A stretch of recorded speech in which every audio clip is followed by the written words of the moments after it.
Finally, brethren, whatever is true, whatever is honorable, whatever is right, whatever is pure, whatever is lovely, whatever is of good repute, if there is any excellence, if anything worthy of praise, dwell on these things. Now, from Romans 12, the first post we're going to put in is, it's got to be good. The next one, it's got to be acceptable. The next one, perfect. Doesn't contradict God's will in any shape, form, or fashion. Then we're going to go over to Philippians. It is true. Do you realize, I was walking through Walmart the other day and realized that if they left in this store only the food that's good for you, there'd only be like 10% of the food left. If you did that with news today, with what's being taught in ethics in schools and everything else, I would say we'd be down somewhere around 2%. But we're going to dig a post hole and we're going to stick a post in it called truth. And then whatever's honorable will be the next post. And then whatever is right according to the way God sees it's right, it means it's conformed to God's standard. Whatever is pure, whatever is lovely. You know, an immoral culture will always, in an immoral culture, it will always take a knife and stick it right through the heart of beauty. There's nothing lovely left. It's just grotesque and dark and gothic. But we're going to stick a post called lovely. Whatever is of good report, whatever is excellent, whatever is worthy of praise. We're going to stick all those posts around us and we're going to say, I have just made a big step in discerning what God's will is for my life. Do you see that? If it's not good, I don't need to be around it. If it's not acceptable to Him, I don't need to be around it. And it doesn't need to come around me. That's why I built the fence.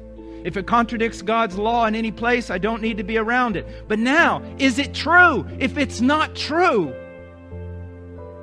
I don't need to hear it. If it's not honorable, not just neutral, but actually honorable, right, pure.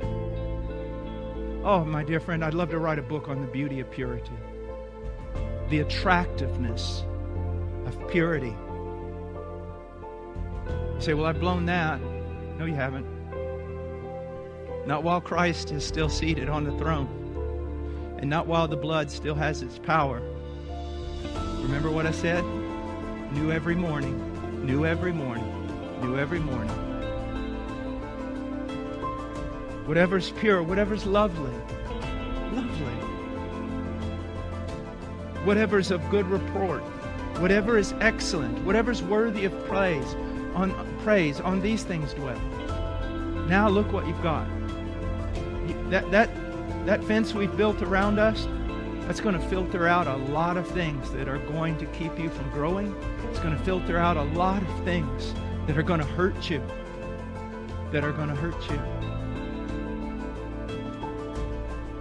And as you read the Word of God, these things that we have mentioned will become more attractive to you.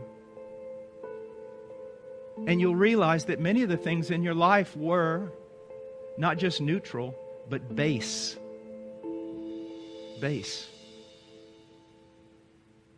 You see. Now, one last thing. If you're spending about 0 time every day reading the Word, and about 0 time in prayer every day reading the Word, I don't want you to read the Word tomorrow an hour, or pray for an hour, or do a night watch all through the night and not sleep. It's like we always want to go from 0 to 60, don't we? And we end up falling back. I want you to go on. I want you to be a person given over to the spiritual disciplines, but I want you to begin with small steps. Start, if you've not read through the Bible, start reading, start reading in Matthew. Read through the New Testament.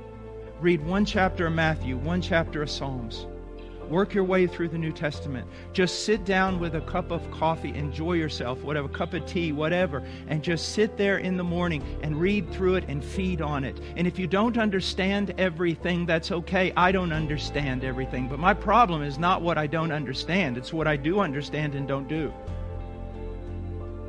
And I could recommend also a very good study Bible that would be very helpful, would be the ESV Study Bible. Another, the Reformation Heritage Study Bible, the MacArthur Study Bible. Why a study Bible? Because I don't want to have to get up because I don't know where that certain city is or what it's even talking about and run over to a commentary somewhere and then come back. I just want to read. This isn't my study time necessarily. I'm just reading through the Scriptures to hear what God has said in the Scriptures, to enjoy God, to feed, to eat. And then pray. Pray. You say, I don't know how to pray. Well, then we'll have to go through the Lord's Prayer, because there's how you learn how to pray. Not by repeating it, but by understanding it. It's the model prayer, and it shows us how to pray. This is what you need. You need what I'm telling you more than you need this sermon. And I'm not saying you don't need a sermon, but I want to tell you something. People are starving to death because even in good churches, they're only eating once a week. You have to eat every day. And that brings me to another illustration that will extend my preaching time, but it'll be worth it. And this is it. Listen to me.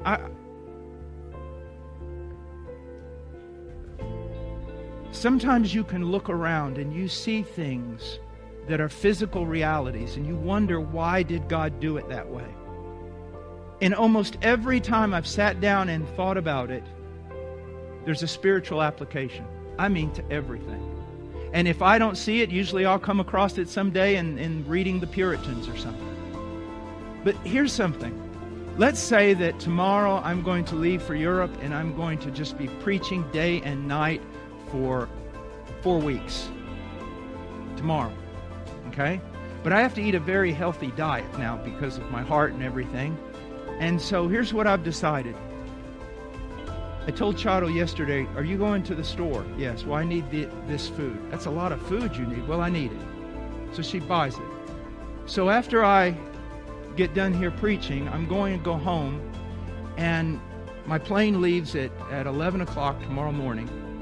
So I have almost 24 hours. I'm going to eat for 24 solid hours. That way, I won't have to eat for 2 weeks, and I don't have to worry about having some specific food delivered to me while I'm preaching. Does that sound like a good idea? What's going to happen? What's going to happen? Well, first of all, I'm going to get really, really sick. I'm also never going to want to eat again. After eating for 24 hours, I'm never going to want to see a piece of broccoli again. And if I can't accomplish that, at least within 2 days, what's going to happen? I'm going to be hungry again, and I'm going to be weak again, right? Now, what do we learn from that? It's the same way. You come in here, and Brother Anthony or Brother Luke, Brother Tucker, they've preached. You think you've taken notes, you've fed, that's good. I'm sorry, that's not good enough. You have to eat every day. You have to eat several times a day. Some of you should probably back off on the several. But you have to eat consistently. It's the same way. I would rather have you in the Word of God for 20 minutes, but reading systematically, reading from Matthew to Revelation, or from Genesis to Revelation, or reading through the book of Psalms, or reading through Proverbs, according to the need. Reading, meditating, thinking about what you're reading, asking people questions. You don't understand something? Look in the study Bible. If it's not in the study Bible, come to one of the pastors, someone who studies the Scriptures. Spend time in prayer. You say, well, I do pray. Well, let me ask you a question. And this, again, is very important. When you pray, is it just intercession? And I got several sermons on that, because this is important. Intercession is only one thing. Hard work. If my prayer life was just intercession, I wouldn't last very long. See, that's where most people get it wrong. You get it so terribly wrong. You get down on your knees and it's interceding. It's interceding either for yourself, or it's interceding for your family, or it's interceding for Malaysia, or it's interceding for what's going on in our country. Intercession. Intercession is nothing but hard work, and it is not fun. It is a fight. It is a battle. It is hard. It is sweat, blood, and tears. It is grabbing a hold of the horns of the altar. I will not let you go. This must be changed. If that's all your prayer life is, your prayer life won't last very long. Prayer is primarily, first of all, communion with God, delighting in God, talking to God. That's why my favorite, if it's not intercession, my favorite way of praying is seated at a table, or my best favorite way, just walking. Walking and talking to God. Enjoying God. I mean, just God. I am so tired. Or God, I'm scared. Or God, that's the funniest looking animal I've ever seen. Why did you make an animal like that? It is literally enjoying God. It is loving God. It is being loved by God. It's talking to God. It's walking with God. It's communion. And out of that, out of reading the Word to feed, and out of praying for communion and fellowship and intimacy, comes forth the ministry of studying to preach. The ministry of what? Intercession. The ministry of counsel and of care and of evangelism. It flows out of that.